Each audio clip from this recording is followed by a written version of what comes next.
আমি তো সবসময় বলি, যে নামাজ পড়ে না, সেজদা দেয় না, ওই শয়তান, সরাসরি শয়তান। এটা একেবারে 100 শয়তান। তুই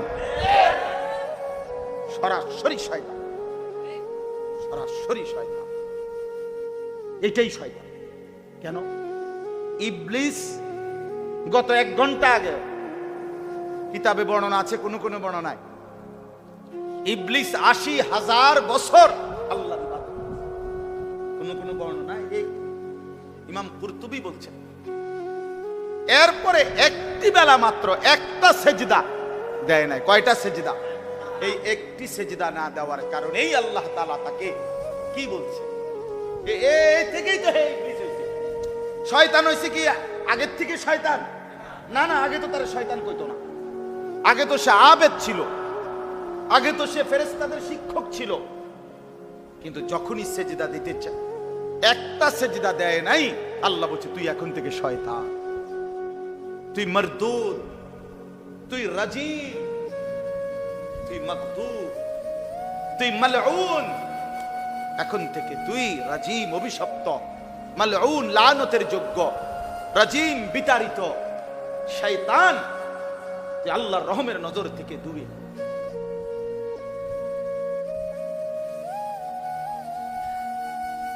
এজন্য ফালা সাদ্দাকা ওয়ালা সাল্লাহ।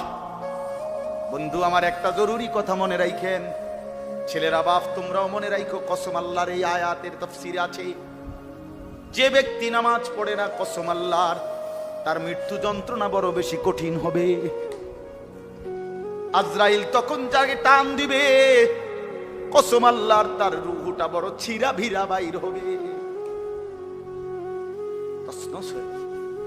আল্লাহ বলছে না আমার উপরে ঈমান আনেছে, না আমার নামাজ আদায় করছে। ওয়ালাকিন কাযযাবা ওয়া তাওয়াল্লা, বরং কি করেছে? এই কথাটা খেয়াল করে, ওয়ালাকিন কাযযাবা ওয়া তাওয়াল্লা, বরং সে আমি আল্লাহকে মিথ্যা মনে করেছে।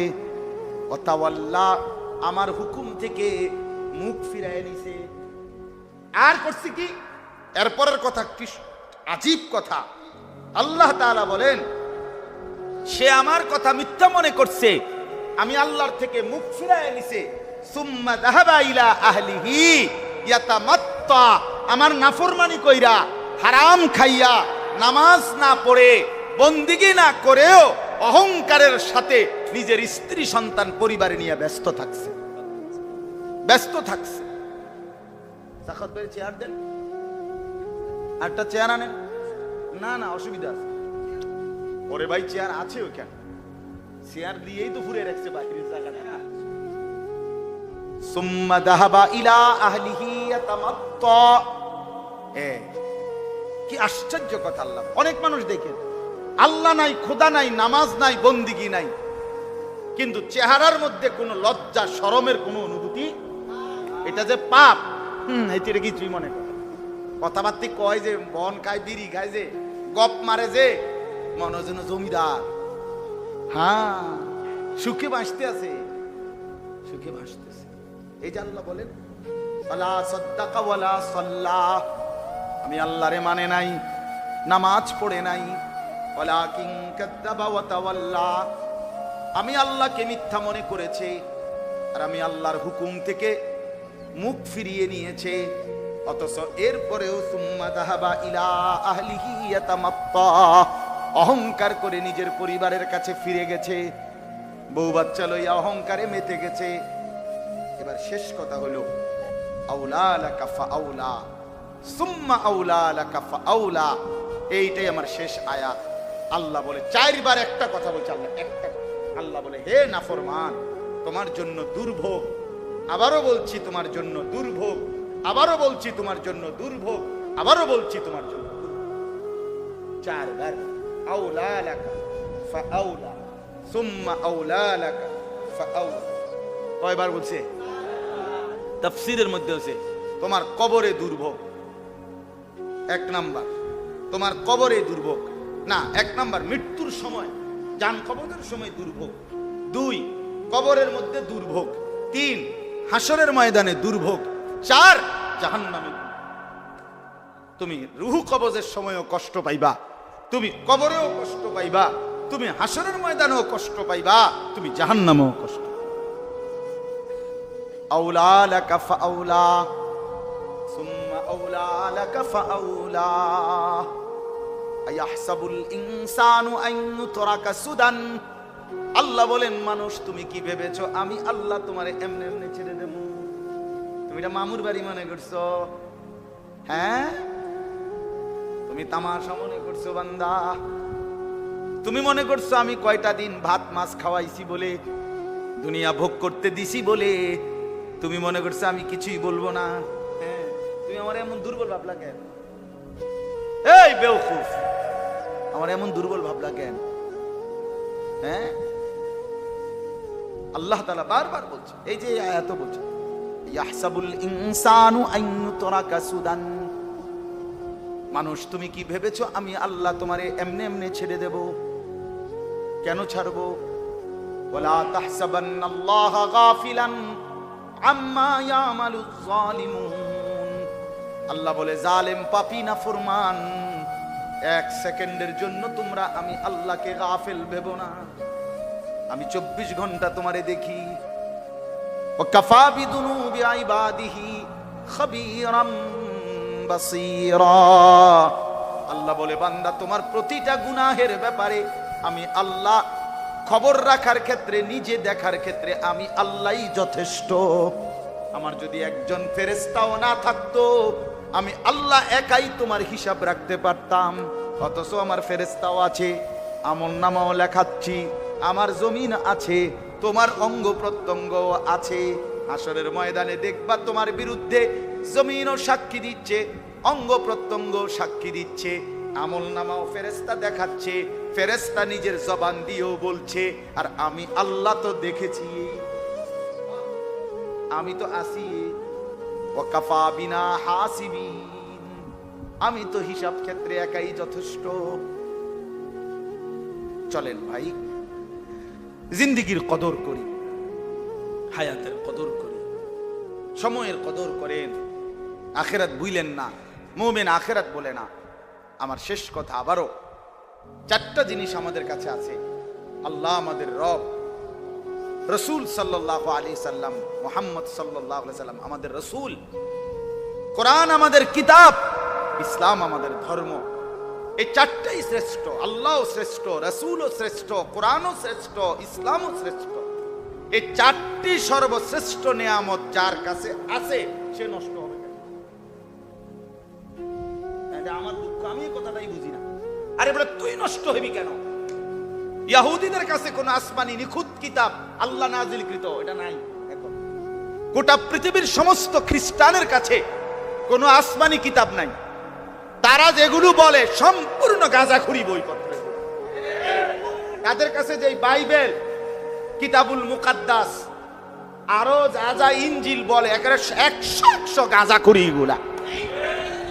এগুলো আসমানি কিতাব না। আসমানি কিতাব যেটা আল্লাহ নাজিল করছে সেটা নাই তাদের কাছে, ইহুদিদের কাছে নাই। হিন্দুদের ধর্মগ্রন্থের কোনো বেলে নাই, এগুলার কোনো পশ্চিমে নাই, নিজেদের বানানো এগুলো গল্প কাহিনী কিচ্ছা এই জাতীয় কথাবার্তা। আমাদের সমস্যাটা কি? কথা বলেন না কেন? তারা নষ্ট হইল, অগ কাছে মৌলিক গ্রন্থ নাই। আমাদের সমস্যাটা কি? আমাদের ছেলে নামাজ পড়ে না কেন? আমাদের মহিলারা পর্দা করবে না কেন? কেন বলেন? আমরা কিসের অভাবে হেরে গেলাম? দুনিয়া যার দিলে বসে গেছে। ভাই আমি এত কিছু বুঝি না, আমার টাকা দরকার।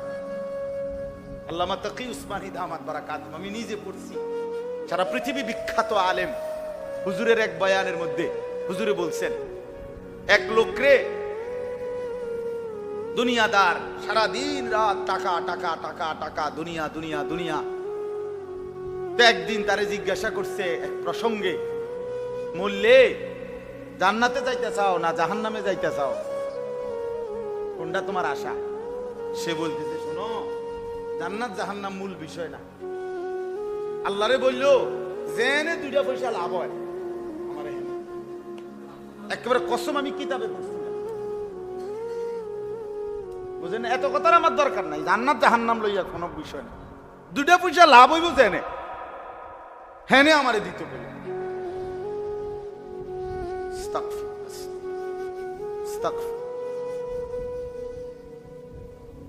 হ্যাঁ,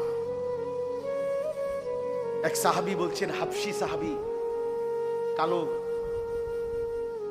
নিগ্রু সাহাবী, নবীজির দরবারে একদিন বৈশা বৈশা নবীজির দিকে তাকাইয়া বলতেছে, তাফসিরে আছে সূরা নিসার তাফসির মধ্যে, ইয়া রাসূলুল্লাহ, আপনি অনেক বেশি সুন্দর, আপনার সৌন্দর্যের কাছে আমার তুলনা হয় না, আমি একদম কালো। ইয়া রাসূলুল্লাহ, আপনার গুণ সর্বশ্রেষ্ঠ, আপনার গুণের সাথেও আমার কোনো তুলনা নাই, না সুন্দর চেহারার আপনার এর মধ্যে সাথেও তুলনা নাই, আমার আপনার গুণের সাথেও আমার কোনো তুলনা নাই।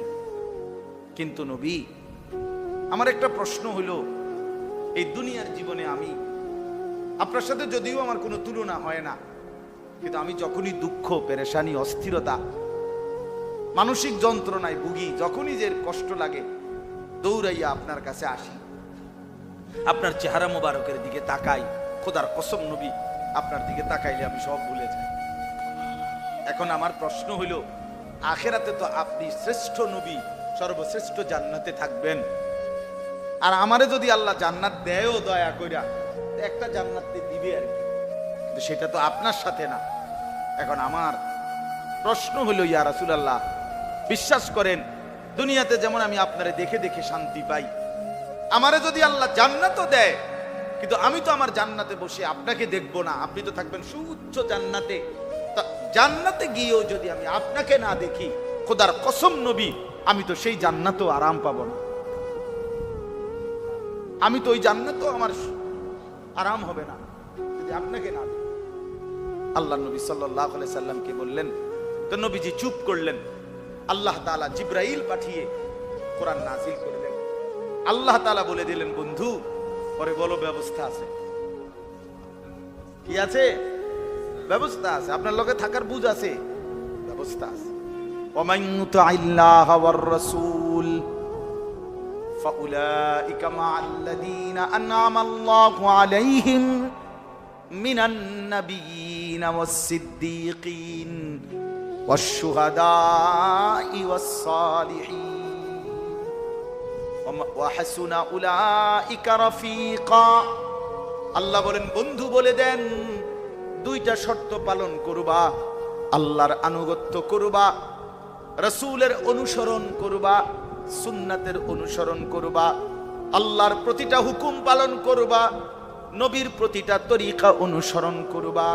আমি আল্লাহ ওয়াদা দিলাম, বান্দা, রাসূলের সাথেই হাসরে জান্নাতে তোমারে থাকতে দেব। হ্যাঁ, মিনান নাবিয়্যিন, সমস্ত নবীদের সাথে থাকতে দেব, সিদ্দিকদের সাথে থাকতে দেব, শহীদগণের সাথে থাকতে দেব, আমার সমস্ত নেক বান্দাদের সাথে তোমারে থাকতে দেব। তুমি কালো হও, নিগ্রু হও, হাবশী হও আর আদনা হও, আমি থাকতে দেব। শর্ত হইল, আমার রাসূলকে মেনে নাও, আমার আল্লাহকে মেনে নাও।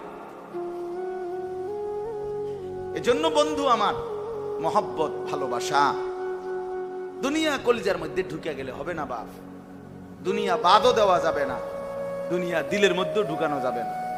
আমাদের বুজুর্গরা বলতেন, আল্লাহওয়ালারা বলে, নৌকার নিচে পানি, এটা দরকারি, পানি না হইলে নৌকা চলবে কোথায়? কিন্তু পানি নৌকার নিচে থাকলেই নিরাপদ, পানি যদি নৌকার ভিতরে ঢুকিয়া যায়, তাইলে এই নৌকা ডুবে যায়। ঠিক তেমনি ভাবে দুনিয়া দরকার, না বাঁচলে, দুনিয়ায় না থাকলে আপনি ইবাদত করবেন কেমনে, বন্দিগি করবেন কেমনে? দুনিয়া তো দরকার বন্দিগির জন্য, আখিরাতের জন্য, কবরের পুঁজি সংগ্রহের জন্য, কিন্তু সেই দুনিয়া যদি কলজার ভিতরে ঢুকিয়া যায়, তাইলে ওই নৌকা ডুবে যাবে। ওই দুনিয়ার লোভ জাহান্নামে নিয়েছে।